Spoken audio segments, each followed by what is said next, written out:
So we've done Fred. We did Fred. Let's see if we can do a drawing of Scooby himself. There's another model sheet that I downloaded from the internet. Here's one that I got when I was working on the show a few years ago. This is a turnaround of Scooby. Here's another one I got from the internet. You can see slight differences in the turnaround here compared to these turnaround poses. Slight differences here and here, here and here, these two, and this. Let's see what else I got. There's another one, and there's Fred. So let's put that over there. And let's see if we can do a drawing of Scooby. How about we do this 3/4 front view, and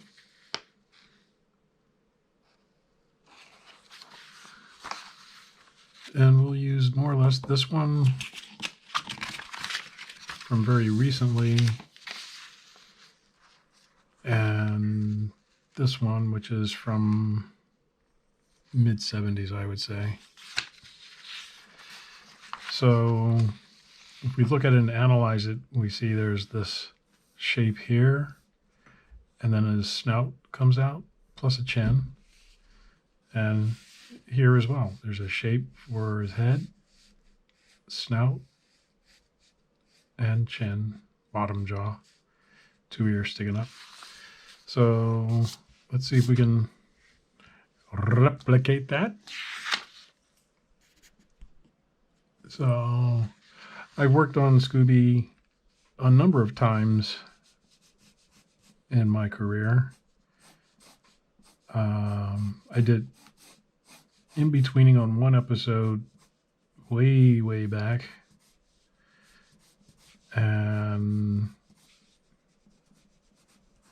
I did directing on a few episodes way back.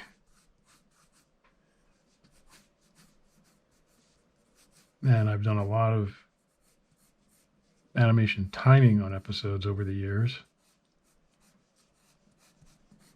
Here I'm drawing his nose here.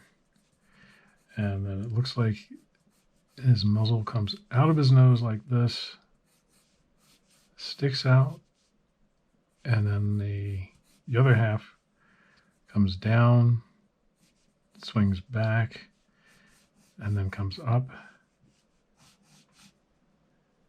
this way for this crooked mouth, up again. Now he's got his eyes. His eyes actually touch.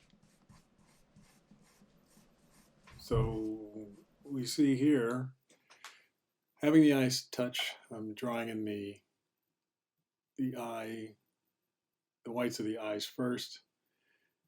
And let's figure out where we're going to put the pupils. It shouldn't go in this middle. We'll go right there because he looks kind of confused and in a state of shock, right?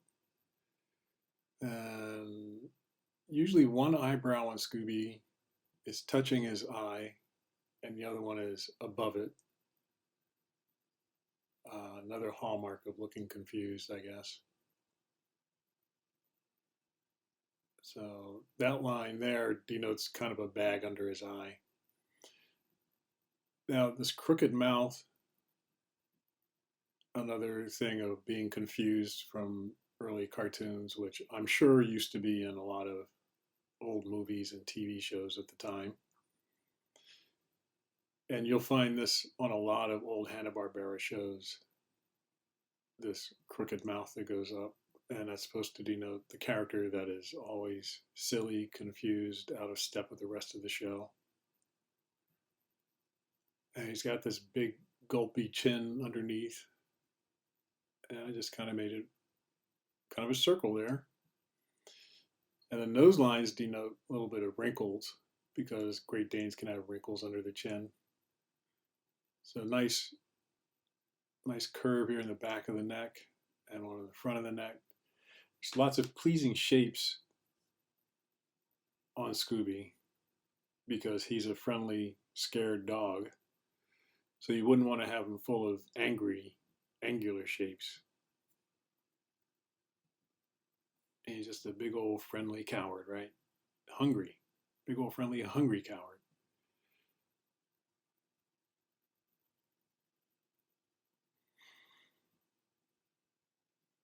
And his ears go pointed up. And let's draw the inside of the ear. And the other ear. Now, I think on some of the later models, they may have had that ear go down, but some of the earlier models, he would often have both ears up, pointing up. So I left it up. If we were handing this in to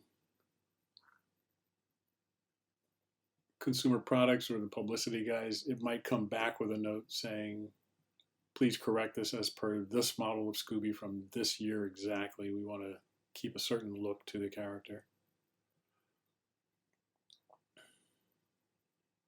But we're just drawing this for fun, so we can take liberties. And only really die-hard Scooby fans would know. If you guys are real die-hard Scooby fans, leave me a comment. Tell me how much you liked watching Scooby back in the day when you were kids. Or even now, you probably still like watching it.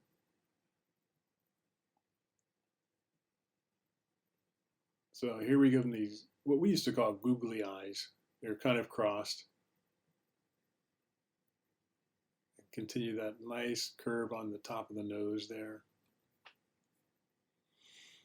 And this big bulbous, friendly Great Dane nose that he has.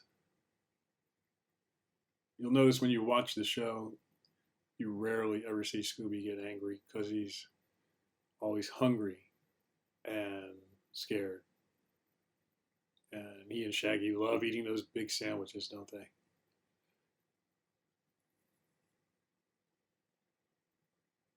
Now, let's see, let's continue with the ear.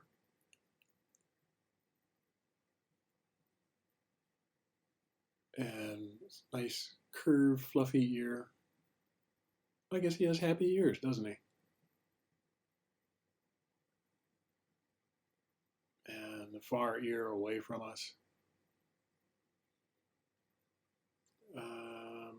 Now, this I'm using here, the regular blue pencil. We call it dark blue. It's a Collie Race pencil. And I think I said in the other videos, this pencil company, Collie Race, it seems has been bought 2 or 3 times in the last, God knows how many years, 10 years, 20 years. Some of them I have, say, Sanford. Some of them I have another manufacturer that bought them out at that time. I think this one is a Sanford. But other blue pencils I have were Faber-Castell. Still a Collie Race, but Faber-Castell bought them out. My red one, Collie Race, looks like they were bought out by Prismacolor. So pencil buying goes on and on with these companies. Consolidation, a lot of the older companies not around anymore.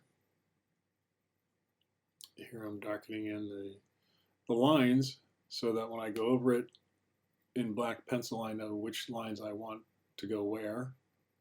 It just makes it easier.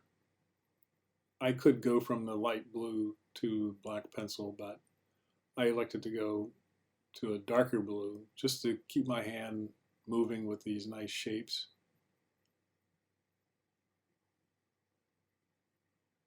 And let's get that mouth in there.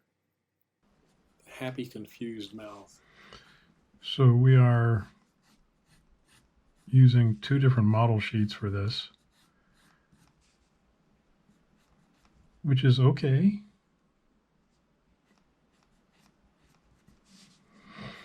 We're not doing a piece for an actual show, so it's all right. And the neck seems to come down there. Now, As it comes to the collar, it would go over and curve down like this. And then the front probably doesn't take that much of a curve like I just drew. It probably comes down like this and then curves back for his chest sticking out. I lightly drew the collar, which would go around his neck. So we try and make it look like it's going around his neck. And then it comes down the other side like that. And we keep the lines more or less parallel as we go around. And it comes up like this. And then he's got his Scooby tag, which is this diamond.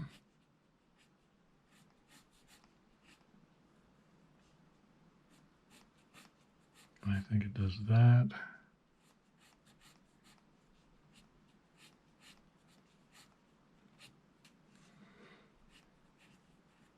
And the ring goes through. So that would be how Scooby comes together.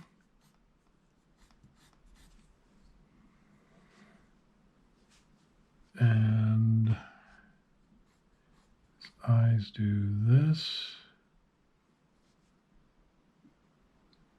and that because he's always in a state.